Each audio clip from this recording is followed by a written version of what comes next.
वज़ीर-ए-आज़म शहबाज शरीफ की ज़ेर सदारत अमन व अमान की सूरत हाल पर जायज़ा इजलास।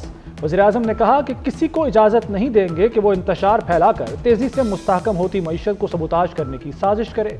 इस्लामाबाद में गुज़श्ता दिनों हंगामा आराई, तोड़ फोड़, सरकारी और निजी अमलाक को नुकसान पहुँचाने वालों के खिलाफ सख्त कार्रवाई के लिए इक़दाम तेज़ किए जाएँ।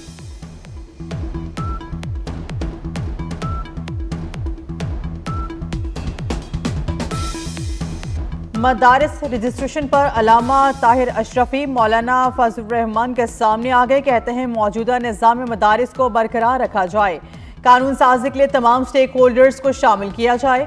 कुव्वत की बात की जाए तो सब मदारिस के पास लाखों तलबा हैं। मदारिस के मुस्तकबिल के साथ ना खेला जाए। क्या हम रोज रोज नए कवानीन बनाएंगे?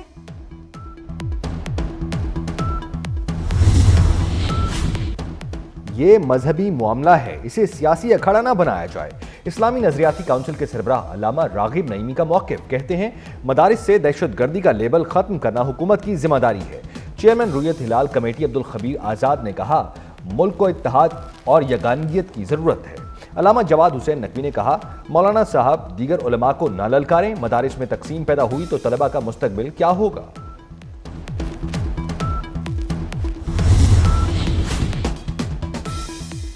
मदारिस की रजिस्ट्रेशन के मस्बत समरात आ रहे हैं। मदारिस से जुड़ी मनफी चीज़ें ख़त्म करना होंगी। उलमा कराम की तजावीज़ पर मुशावरत करेंगे। मसले का काबिल कबूल हल चाहते हैं। वज़ीर इत्तलात अता तारर का मदारिस रजिस्ट्रेशन इजलास से खिताब।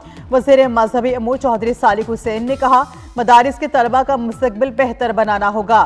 विफाकी वज़ीर तालीम खालिद मकबूल सिद्दीकी बोले मुआहदे का मकसद मदारिस कंट्रोल नहीं।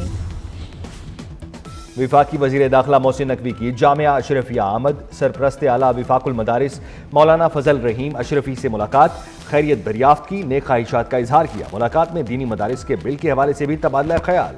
मोहसिन नकवी की मदारिस के हवाले से मुस्बत किरदार अदा करने की यकीन दहानी।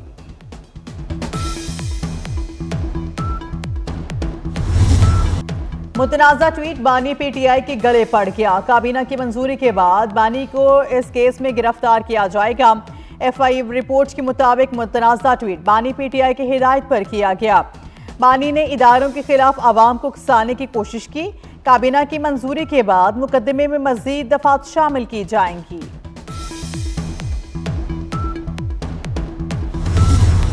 फौजी अदालतों को फैसला सुनाने की इजाजत देने की हुकूमती इस्तदा मुस्तरद। जस्टिस मुशर्रत हिलाली ने रिमार्क्स दिए कि इजाजत देने का मतलब फौजी अदालतों का इख्तियार तस्लीम करना होगा।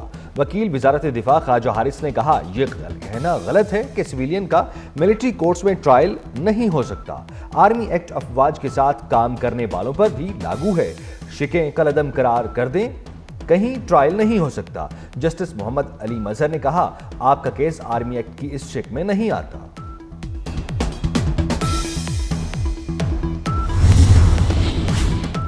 फौजी अदालतों में सिविलियन ट्रायल के खिलाफ अपील समाअत 26वीं तरमीम के फैसले तक मौखिर करने की दरख्वास्त खारिज। सुप्रीम कोर्ट ने दरख्वास्त गुजार साबिक चीफ जस्टिस जवाद ख्वाजा पर 20,000 रुपए जुर्माना कर दिया। जस्टिस जमाल मंदुखेल ने कहा आपका कोई प्यारा ज़ेर हिरासत नहीं, इसलिए ताखीर चाहते हैं। हम आईनी तरमीम के तहत ही काम कर रहे हैं। अदालत का दायर इख्तियार तस्लीम नहीं तो चले जाएं।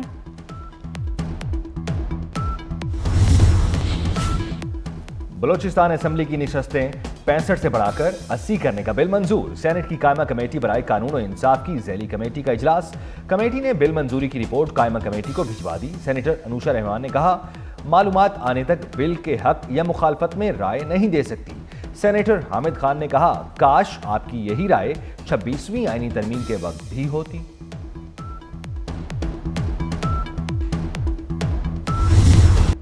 इलेक्शन कमीशन का फैसला मुअत्तल। सुप्रीम कोर्ट ने रुकने कौमी असम्बली आदिल बाज़ाई की रुकनियत बहाल कर दी। जस्टिस मंसूर अली शाह की सरबराही में 3 रुकनी बेंच ने फैसला सुना दिया। समाअत 12 दिसंबर तक मुलतवी कर दी गई। जस्टिस अकील अब्बासी और जस्टिस आयशा मलिक 3 रुकनी बेंच का हिस्सा थे।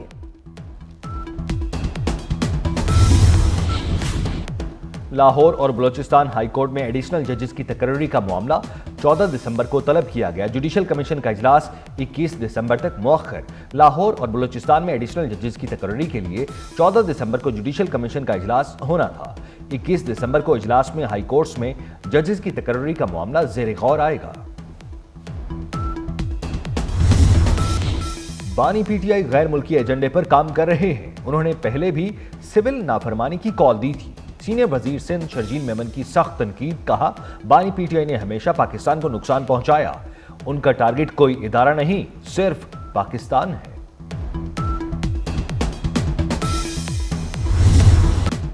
शाम से फरार बशार अल असद ने अहले खाने के हमरा रूस में सियासी पनाह ले ली। बशार अल असद का तैयारा दमिश्क से टेक ऑफ के बाद रडार से गायब हो गया था। जंगजूओं ने दमिश्क का कंट्रोल संभाल लिया, सरकारी टीवी और रेडियो की इमारतों पर कब्जा कर लिया। अवाम की सदारती महल में दाखिल होकर तोड़फोड़ और लूटमार। सदर के वालिद हाफिज अल असद का मुजस्सिमा तोड़कर गिरा दिया। ईरानी सिफारत खाने पर भी धावा बोल दिया। शाम में इक़्तिदार की तब्दीली के बाद इसराइल ने गोलान की पहाड़ियों पर नज़रें जमा दी। इसराइली वज़ीर आज़म नेतन्याहू का सेहूनी फोर्सेस को गोलान पर कब्जे का हुक्म। इसराइल टैंक जनूबी शाम में दाखिल हो गए। इसराइली वज़ीर आज़म का कहना है शाम के साथ 1974 का मुआहदा खत्म हो गया। फौज को बफर जोन और करीबी कमांडिंग पोजीशन पर कब्जा करने की हिदायत। गजा में इसराइल के वहशियाना हमले जारी। इसराइली फोर्सेस के गजा सिटी पर हमलों में मजीद 44 फलस्तीनी शहीद हो गए। नसीरात पनाहगुजीन कैंप के बेघर फलस्तीनियों को निशाना बनाया गया। कमाल अदवान अस्पताल के करीब बमबारी से सूरत हाल कशीदा हो गई। शोहदा की मजमूई तादाद 44,708 तक जा पहुंची। मगरबी हवाएं मुल्क में दाखिल। लाहौर समेत पंजाब के मुख्तलिफ शहरों में बारिश का इम्कान। इस्लामाबाद, खैबर पख्तूनख्वा और आज़ाद कश्मीर के कई इलाकों में बारिश की पेश गोई।